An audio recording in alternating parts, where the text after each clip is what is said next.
live. All right, welcome anybody that's watching, and welcome anybody that decides to watch this later. I don't know why I keep putting earbuds in when I do these. I'm not listening to anything. Anyway, this is gonna be finishing up my tournament of books. A few quick announcements before I get into this. First, big shout out to Andy Smith. There's a link in the description to his book tournament. I'm gonna hold on to these so I don't jangle. Book tournament. So if you're interested, you like this idea, go ahead and check down in the description for his link and watch that later. Other things, I'll pull up my tournament here. If you didn't watch the first part, I've already gone through like the first round and then like the pre-round, so we're on to like the second full round. We're down to 64 books, which means there's like 5 rounds. 64 is 2 to the, never mind. Anyway, about like 5-ish rounds left. Hopefully like the first one might take a little while, but after that we'll pick up speed. And yeah, you know what, I'm just gonna jump into it. This is obviously going to be entirely my opinion.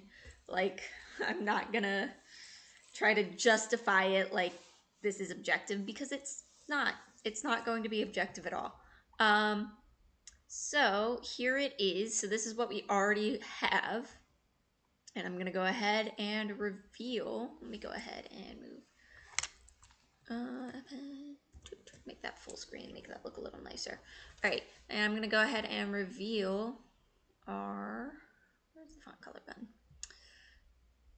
Our round, and we're gonna just jump right into this. Right now I'm drinking the black cherry fizz Seagram's Escape. I have a peach Bellini one lined up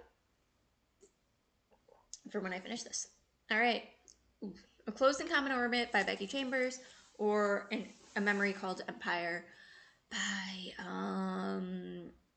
Arcady. Honestly, between the two of them, it's easy for me to say A Closed and Common Orbit. I admire everything A Memory Called Empire was doing. It just didn't quite work for me, and I don't really know why, other than it was very political and I just kind of got bored with it, which is a thing that happens to me with political stories. Alana the First Adventure, the first of the Linus Quartet, and An Excess Mail. Between the two of them, even though I DNF'd An Excess Mail, I'm still going to put it through because I like what it was trying to do, and I think it was probably good, and just I DNF'd it unfairly. That's gonna, hopefully this doesn't keep it going too long. Anya and the Dragon, I talked about this last time. This is a cute middle grade featuring a Jewish protagonist, and it's just this really sweet story of her like finding friends and figuring out life and how she fits into it. And then Artificial Condition is the third book in the Murderbot Diaries series, I hope. I think it's the third one. Those are all really kind of, I don't remember the titles of the different books. So the different books are kind of distinct to me, but I don't remember the titles of them. And give me a second, I'm just going to look it up real quick, because if I'm wrong, I don't want to eliminate something unfairly.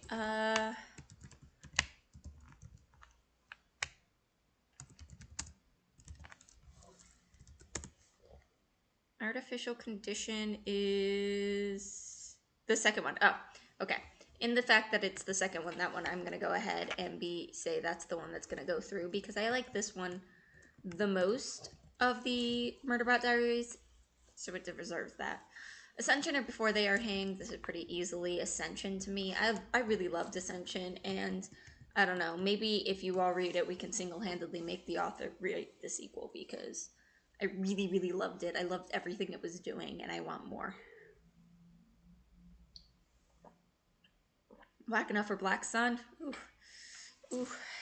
I'm gonna have to go with Black Sun. Black Enough is a really sweet anthology, and it's got some really fun impact to it, but Black Sun is just like, I love her. Culturally Responsive Teaching in the Brain, or David Mogo Godhunter. I mean, if I'm being honest, David Mogo Godhunter shouldn't win this. Culturally Responsive Teaching in the Brain is like actually a super valuable thing, but I really like David Mogo Godhunter, and like I said, this is very subjective, and it's just going to be, this is the one I liked more. Down Among the Sticks and Bones, book 2 of The Wayward Children, or Lat's Away. Ooh, that's a weird pairing. Both kind of, well, Wayward Children is not middle grade, but it kind of feels middle grade, and I guess Alatsue also isn't middle grade. I think Alatsue is more young adult, although I think I kind of feel like it's more middle grade, um, just because it has that vibe, you know, middle grade vibe. Between the two of them, oh gosh, do I give it to Down Among the Sticks and Bones, which I like loved, had some great characters I just really enjoyed, or do I give it to Alatsue, which is just like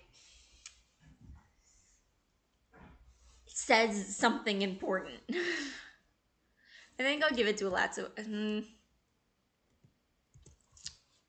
See, this is the problem where I don't remember if I kept book 5 of Wayward Children on here, because if book 5 of Wayward Children's on here, that totally would be Alatsue. And I feel like one of the Wayward Children books deserves to continue. And I'm going to give it to Alatsue. Between Every Heart a Doorway and Fierce Femmes and Notorious Liars, this is such a strange matchup. Every Heart a Doorway, of course, the first of the Wayward Children series that kind of gives me a protagonist I really, really love. Nancy, who I only remember her name because I'm like, she has an old lady grandma name, is so special to me because she's the first, like, canonically set on page ace character I ever read, and it just, but I don't know if that impact enough is enough for it. And Fierce Femmes and Notorious Liars is just so unique and fun and interesting, so I think I'm gonna give it to Fierce Femmes. Gosh, this is already getting hard. Oh, come on. So Gideon the Ninth or Harrow the Ninth, which is just not a fair mashup. Harrow the Ninth got a higher rating from me, so by all means it should be the winner. But I feel like I have more love for Gideon. I just think Harrow was like... Harrow, I think, was better execution, but I think I loved what Gideon the Ninth was doing more. So I think I'm going to give it to Gideon the Ninth, but between the two of them, it's paper thin which one would win if I had to choose, and I did. Her Body and Other Parties by Carmen Maria Machado is an anthology of kind of weird horror about women and the weird space we occupy. House of Leaves is a horror just about trippy nonsense, I guess. I'm gonna give it to Her Body and Other Parties. Like, I think I mentioned this a couple times in a couple different places at this point. House of Leaves, the more I think about it, the less I care about it. I still think it's good. I just stopped caring. Ooh. In the Dream House, also by Carmen Maria Machado, or Kindred. Between the two of them, it's got to be In the Dream House. It just... This book hit me like a ton of bricks. And I loved it. Clara and the Sun. Clara and the Sun I go back and forth on. When I, like, talk to people about it, I'm like, yeah, it was interesting, and it did these things. But when I read it, I was like, this is so boring. It does some really cool things that I think are worth talking about, but, like, at the end of the day, I don't think it executed the message it was trying to get quite as well as it was trying to. Let's talk about Love, on the other hand. Not anything super heavy or deep, but also, like, it's cute, and I like it. Let's see, Lore Olympus Season 1 or Love After the End. Ooh, what a weird mashup to combine. I'm gonna go with Love After the End. This is a case where the one that I think was saying more is the one I care about more. And I'm gonna go ahead and take this off because it's clicky, and I'm sure that's very annoying for my audio. Network Effect, which is book 3, I think. I don't know. Or Night of the Mannequins, and I'm just gonna give it to Night of the Mannequins. I don't really much care which one of the Murderbot books this is, because the only one that would have had a chance against it is the second one, which is already used. Oathbringer or Record of a Spaceborne Few. What a weird mashup. I mean, it's gonna go to Record of a Spaceborne Few. Oathbringer, all of my reading diaries are out. You can watch them all now and hear all of my thoughts on Oathbringer. I just... forget Dalinar. Record of the Spaceborne Few is not my favorite of the Wayfarers series, but I really like it. I think it's really sweet. And cute. Remote Control or Ring Shout by P. Jelly Clark.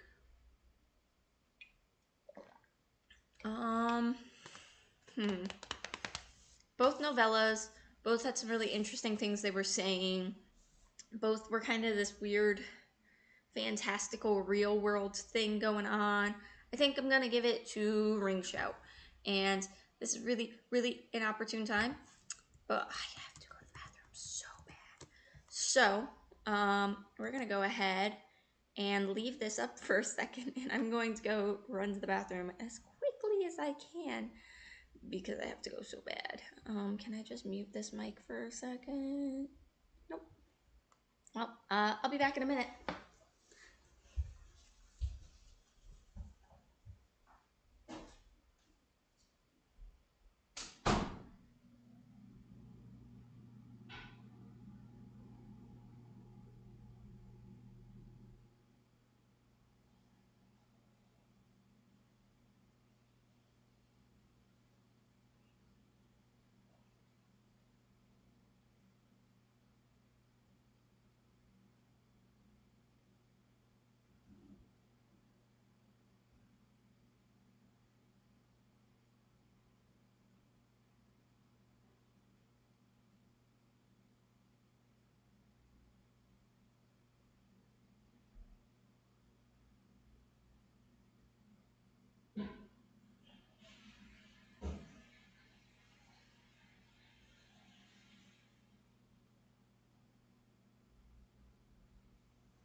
Okay.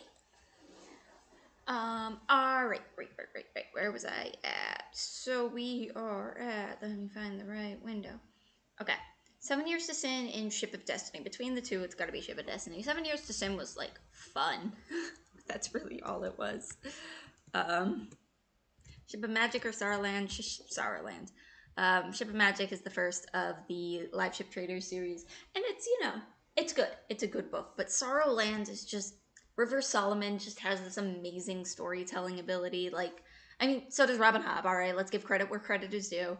But Saruland just, I fell in love with those characters so deeply. I mean, I did with Live Ship Traders. You know what? It's fine. I don't need to justify myself. Saruland. Strange Grace or Bands of Mourning. Ugh. How did Bands of Mourning even get to the... Oh, because it was up against the Alloway. Well, okay, fair enough. Alright. So, that... Strange Grace. Strange Grace is... like, my first love of books. Not my first, but, Black Ties of Heaven or Bone Witch. Feels unfair to put a reread ahead. The Bone Witch was fun. I thought it was interesting. It's a good YA fantasy, and I kind of like what it's setting up, and I might read the rest of the trilogy. I haven't quite decided that yet. Black Tides of Heaven, however, is just, like, fantastic, and I love it, and it's definitely, like, a favorite of mine. Broken Kingdoms is which book in the series? Oh, I'm not gonna try to pull that out. Broken Kingdoms is, I think, the second one? Yeah, Kingdom of God. No, those books aren't even sitting on that. Cool.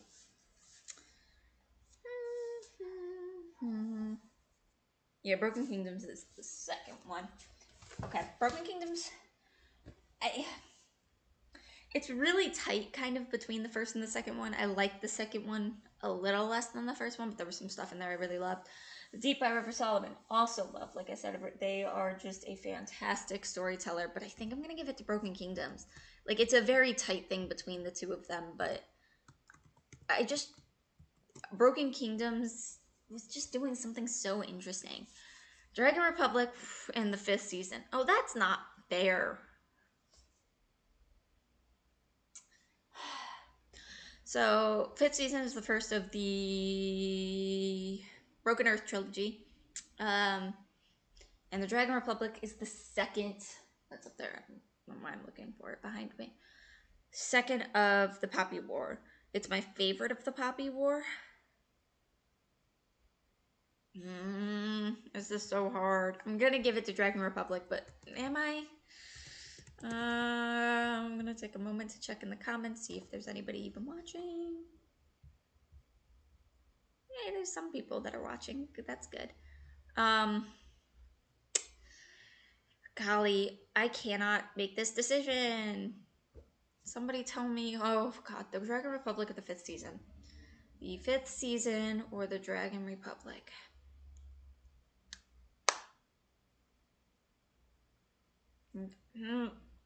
I think I'm gonna give it to the 5th season because as much as I love the Dragon Republic and I think it's fantastic, I just think there's so many interesting things going on storytelling wise in the 5th season that it deserves the credit for that.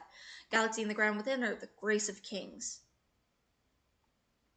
Galaxy in the Ground Within, is that 3rd or 4th? No. Okay, so there's A Long Way to a Small Angry Planet. This is the 2nd one. This is the one about Lovelace.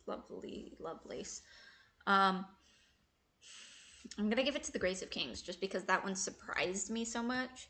Like, I was not expecting this to be this kind of thing that, oh god. 100,000 Kingdoms, book 1 of the Inheritance trilogy, or The Kingdom of Gods, which is book 3. The Kingdom of Gods was my least favorite of this trilogy. I didn't like the choice of protagonist slash what? I didn't like it. I saw it coming based on the trend in the first 2 books, and I was hoping she wouldn't do it because I think it's kind of weird, and I felt like there was some weird stuff going on to make it happen that way. And meanwhile, the 100,000 Kingdoms is just fantastic. Long Way to the Small Angry Planet or The Lost Daughter Collective? It's gonna be Lost Daughter Collective. As much as I love The Long Way, it's one of those ones that the more time that passes, the less I like it. It's not the less I like it. I still love it, but the more I find faults in it, I guess is the way to do it. I mean, The Lost Daughter Collective also has faults. I'm not gonna pretend like it's perfect, but it just hit me. All right. I did not like The Murder of Roger Ackroyd. I thought it relied on a lot of. I don't think it was a guessable mystery, and that to me is just not fun. If you can't figure out the mystery with the characters, what's the point? The Night Circus, however, it's a very special place in my heart. Order of the Pure Moon, Reflected in Water, or The Poppy War. Ooh, what a weird and interesting choice I have to make here. Order of the Pure Moon, Reflected in Water, I think that's the name of it. Yeah. Is this kind of light-hearted novella about this group of traveling bandits and the nun. The Poppy War, meanwhile, is a very heavy book inspired by horrific real-life things. These are very weird to contrast with each other. I'm so afraid I'm going to kick out all of the Poppy War books and not have any of those continue on, and they definitely deserve to. But in this moment, the like fun and the uniqueness and the romp that was The Order of the Pure Moon Reflected in Water is just winning my heart right now. I don't know. I'm looking at like the choices I'm making, and maybe I'm just like in the mood for something lighthearted and fun, and it's swaying me. The Steep or the Sisters of the Winterwood. Neither one of these was really what I wanted or what I expected. Between the two of them, Sisters of the Winterwood is the one I liked the more, though. The Sorrow Proper, Way of Kings. I stand by what I have said, which is that the Way of Kings is overhyped. The Stormlight Archive in general is overhyped, but the Sorrow Proper just didn't do it for me, and it's definitely unfairly judged in my mind because I'm always kind of weighing it against the Lost Daughter Collective, but like, it is what it is, man. The Wicker King or This Is How You Lose the Time War. God, the rereads in here aren't fair. I'm putting it out there. They're not fair. Because if I reread a book, of course I love it. But I mean, This Is How You Lose the Time War is This Is How You Lose the Time War. The Wicker King was really cool, though. And I think my heat just kicked on. And I think it's really something interesting that a lot of people should read. And there's things I wish had been done differently. I know it wasn't the intent of K. Ingram, but I kind of wish they'd leaned in a little bit to the mystery of, is this real? More than they did. And I think that would have added a lot of enjoyment for me personally, but I realized that's not what they were trying to do. To Be Taught of Fortunate. Oh, fantastic. Becky Chambers and Vox Machina Origins Volume 2. Look, the Vox Machina Origin comics are fun, but To Be Taught of Fortunate is fantastic. White is for Witching did not quite do it for me. I don't really know why it didn't. I liked it. I liked it a lot. Like, I'm not going to pretend like I hated it. But it just felt like it could have done more. I think if I had been reading it physically, I would have enjoyed it more because the ebook experience just sometimes with weird books, the ebook experience makes it harder to enjoy because I'm not immersed in it the same way, if that makes any sense. Why Are All the Black Kids Sitting Together in the Cafeteria, however, is a really fantastic nonfiction that I fully think everybody should read. especially if you are a white person that is in some way involved in non-white children's lives. Um, oh no, what did I do? What did I do? Shh, nobody saw that. Like, I'm a teacher. It's fantastic for me as a teacher, but I also feel like if you are a foster parent or an adoptive parent or a white parent of a mixed race child, it'd be really useful for you. Just, I think it's useful for a lot of people. I even think it's useful for non-white people to read that are in that situation, because I think it can give you a lot of insight. But um, overall, just really good book. All right, we're going into 32 books in this round. Let's go ahead and reveal them. I'm gonna then scroll over a little bit. Oof, it's very white now. I'm gonna go back one more. There we go. All right, a closed and common orbit and an excess male. DNF. I think this is the only DNF I have left on here, and it made it surprisingly far. But that's gonna go away now because a closed and common orbit is so good. I say that every time I read this, I talk about this, but like particularly reading it in 2021, where I had just spent a lot of time crammed in close quarters, where I couldn't see other people with people I maybe, somebody I loved very dearly and somebody I maybe didn't quite love as dearly, and it's just, I don't know, it got to me. Artificial Condition or Ascension. Weirdly, a lot of sci-fi getting through here. I'm just saying, I never thought I liked sci-fi. Maybe I was wrong. Why is David Mogo already crossed out? Let's just fix that. Artificial Condition or Ascension. I love art, but art can only take the Murderbot Diaries so far. I'm gonna give it to Ascension. Look, Ascension was just doing a lot, and I mean that in a good way.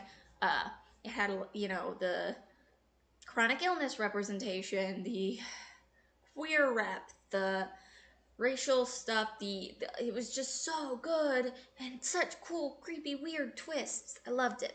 Alright, I guess David Mogo could have stayed crossed out. I mean, don't get me wrong, David Mogo's really good. It's just also in this realm of urban fantasy that's just never gonna work as well for me. I feel like, and maybe there was a blurb on it that made this comparison. I feel like it's probably similar to like the Dresden Files, except I've never read the Dresden Files, so I can't confirm that. So, Alatsoe or Fierce Femmes Notorious Players. What a weird matchup. Gonna go with Alatsoe.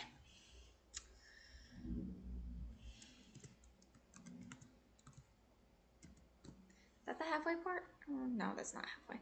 Getting in the ninth or her body and other parties.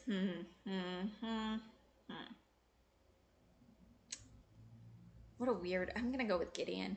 Her Body and Other Parties was good, but like any short story collection, and the fact that I have so many short story collections that made it this far is actually kind of amazing, because like any short story collections, there are parts that are good, parts that are bad.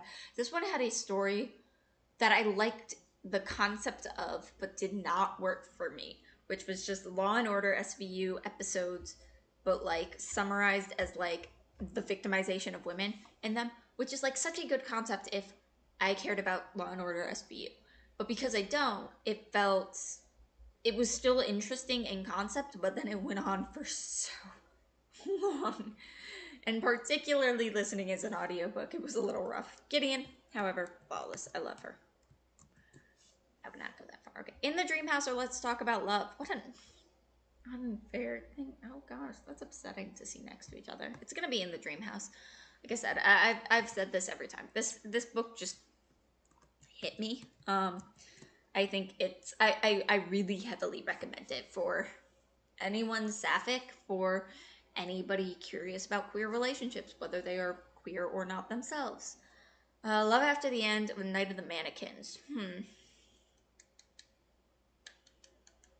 Night of the Mannequins, same thing. It's an anthology. It was only gonna get so far when I kept having, oh, what about that story in the back of my mind?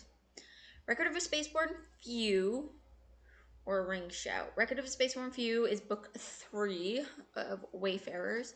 I think if I had to rank the Wayfarers books in my mind, it would probably be 4 21331, pretty close there. Ring Shout, however, is one of those books that I really loved when I read it, but I don't remember it that much now. Whereas Record of a Spaceborne Few, I have a very clear memory of now. It's got an interesting murder mystery in there. Fun times. So I'm gonna go with Record, but Ring Shout, also fantastic. Honestly, at this point, most of the books in the decon, fantastic. So, you know.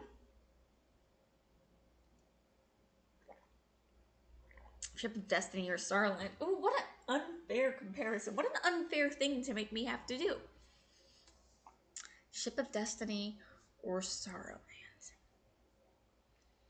Because of a particular issue I had with the Live Ship Traders trilogy as a whole, I'm gonna go with Sorrowland here. Because, in part, Sorrowland confronts the exact thing that I had an issue with in Ship of Destiny. So, Strange Grace or Black Tides of Heaven. Ooh, both rereads, both books I really loved. Gonna go to Strange Grace just because that one spoke to me personally more. Yeah, no other reason. Broken Kingdoms or the 5th season. We got a nice Jemison on Jemison action going here. Gonna go with the 5th season. I definitely think the 5th season is better. I don't know if I would go so far as to say I think the 5th season is better than... Here's where I think it ranks up, right? I don't think the 5th season... Well, maybe I should wait till next round to talk about this because I'm seeing what's coming ahead. Oh, wait. Remind me to bring that back up. Grace of Kings. I love it. Unique, interesting, a lot of cool stuff going on with the perspective. Please, somebody tell me if I should continue the series because I'm so incisive about this. Maybe I should just put a hold on it in my library and I'll read it. Anyway, but 100,000 Kingdoms was just so fantastic. Just like amazing, honestly. I loved it. I don't know, I don't think I could properly convey to you why I loved it so much, but like, I really do. I think it's really great. All right, going on then to the next one. Where are we at? Lost Daughter Collective or The Night Circus. Gosh, some of these mashups get so weird, like, it's so hard to even like conceptualize comparing these.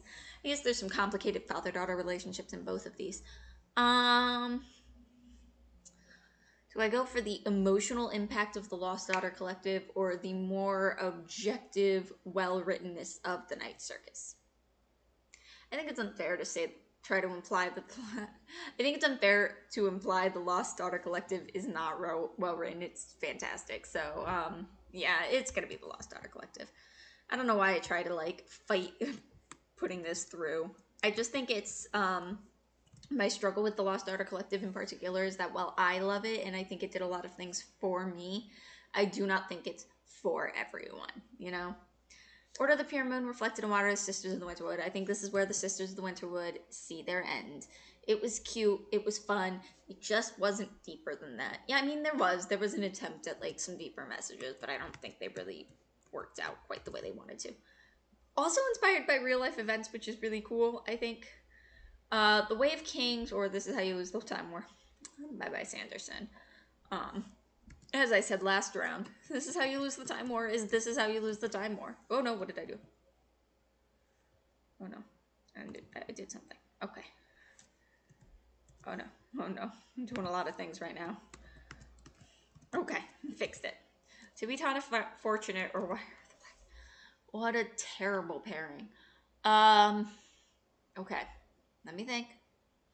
Which one of these in 5 years am I still going to care about? I feel like this To Be Taught Fortunate has the potential to be reread by me, if not annually, semi-annually. Why Are All the Black Kids Sitting Together in the Cafeteria, I feel like is something I'm going to reference and read chunks of, and probably if there's like a 10-year anniversary, well, that was 25 years, so if there's like 35 or 50-year anniversary edition, I will probably buy that as well. I think I'm gonna go with Why Are the Black Kids Sitting Together in the Cafeteria, but like, it was a tight thing. All right, back to the top. We are down to 16, the sweet 16. Font, black. scroll back over one. I hate how like this is starting to look. Close in Common Orbit or Ascension. Close in Common Orbit.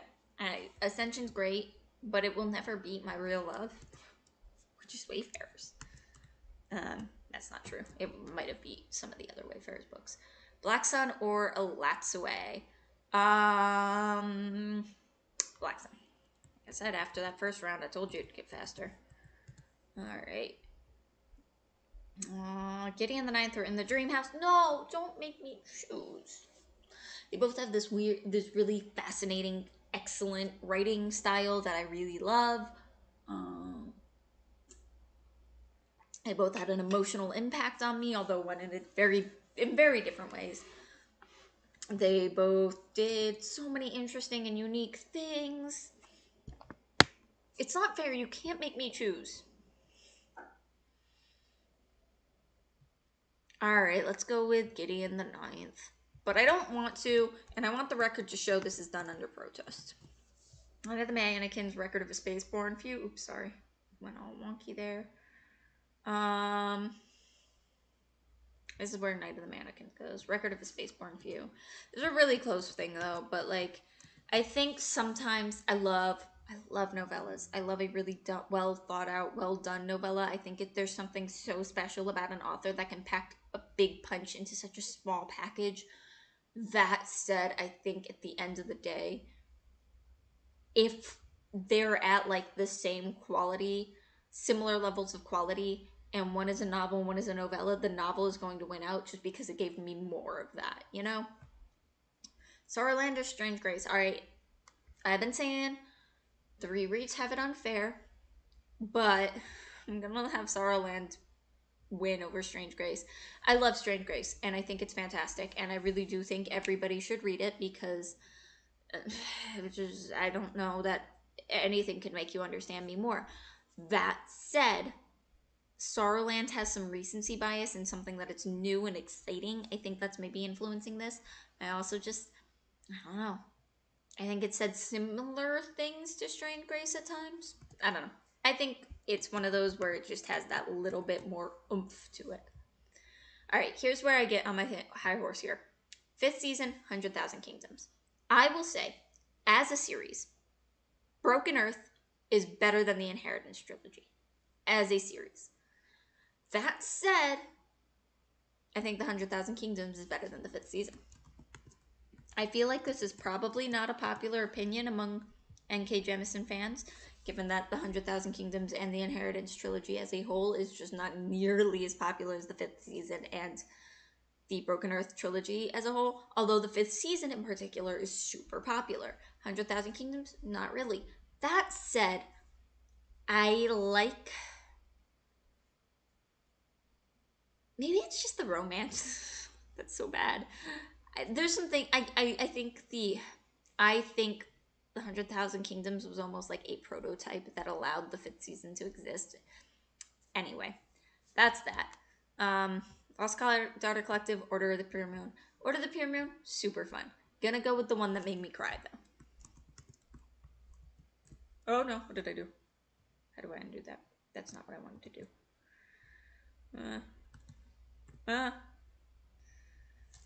This is getting complicated. Okay, we're good. This is how you lose the Time War, or what? Stop. Okay, here's the problem with this really serious, really well written, really well done nonfiction continuing to exist in this list. Every time it's up against a fiction, I feel like a jerk if I even consider letting the fiction book win.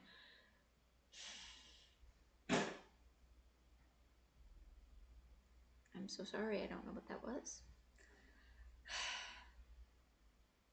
I'm gonna go with... Again, I know I'm gonna reread This Is How You Lose the Time War. I mean, this is already the second or third time I've read it.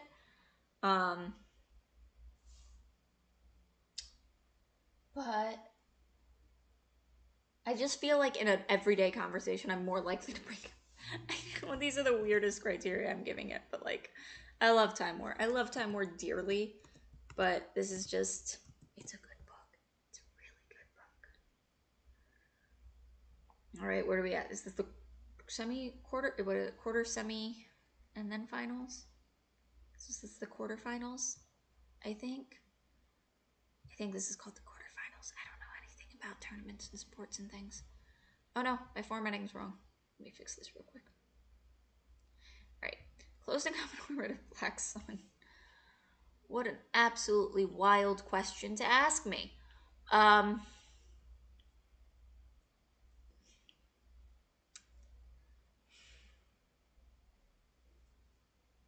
love Black Sun.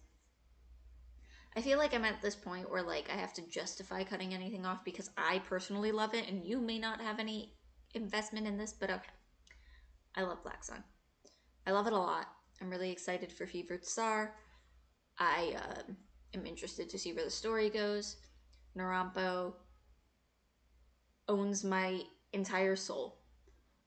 But A Closed in Common Orbit is just so beautiful. That's it. That's the justification.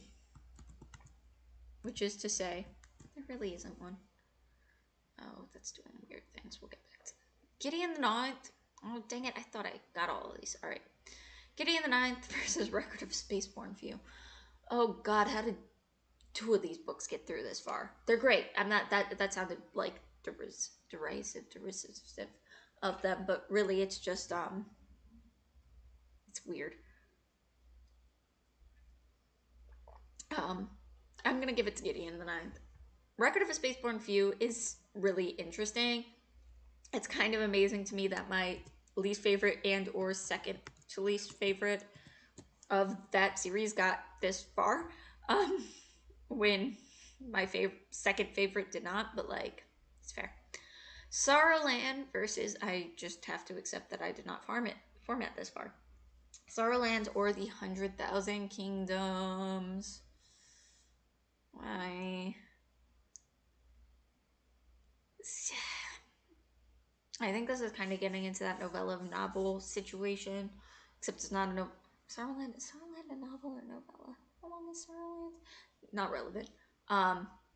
Where it's just gonna go to the one that gave me more, and I know that's dumb and not fair, but it is what it is. Lost Daughter Collective.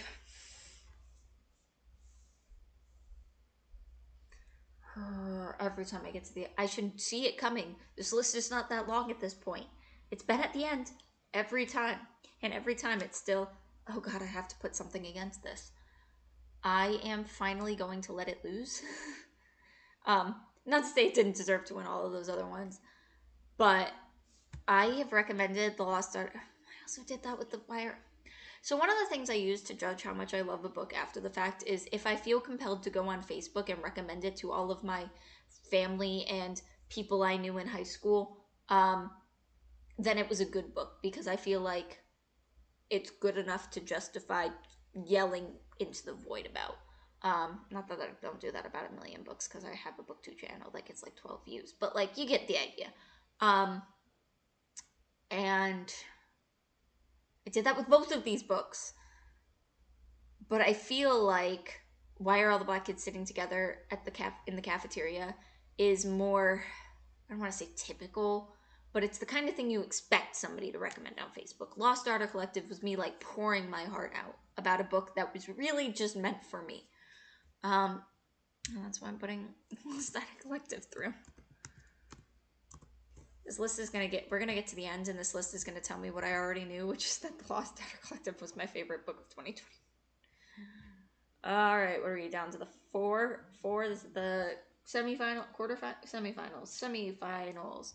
All right, let's find. Oh, see, I did this one. I just skipped that one. All right, whatever. A closed. Okay. Oh, what's going on? All right, A Closed in Common Orbit or Getting in the.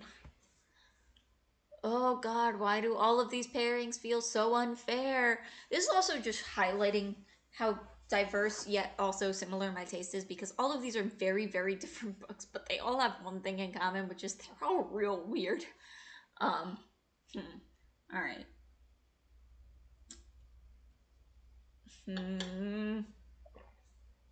Close in Common Orbit, Gideon the Ninth.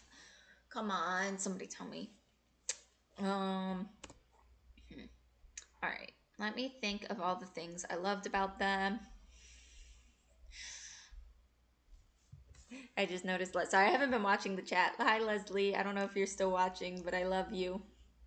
And since you said Gideon, I don't know when you said this. This could have been half an hour ago, but sure, I'll go with Gideon for Leslie. All right.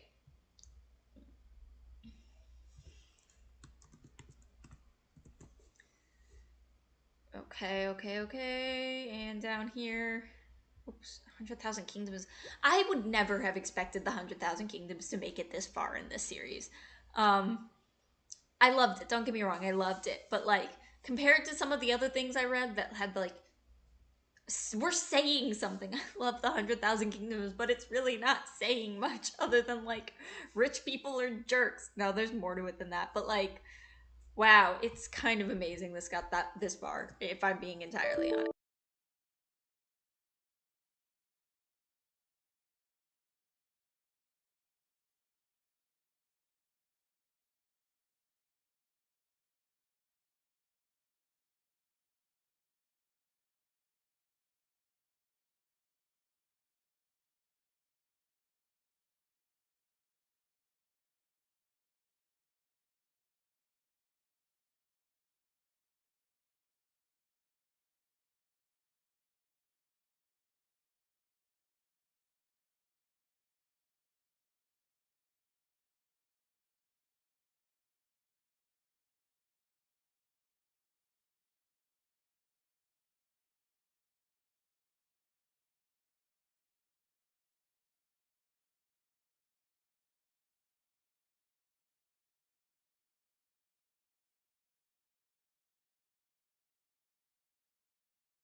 Ooh.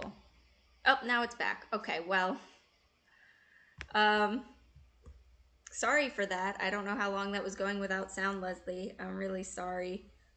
Um, I should have paid attention a little more. But anyway, the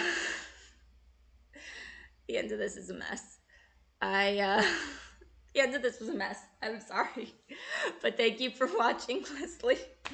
And I'm gonna go ahead. I was like 5 minutes. Oh no. Um, okay.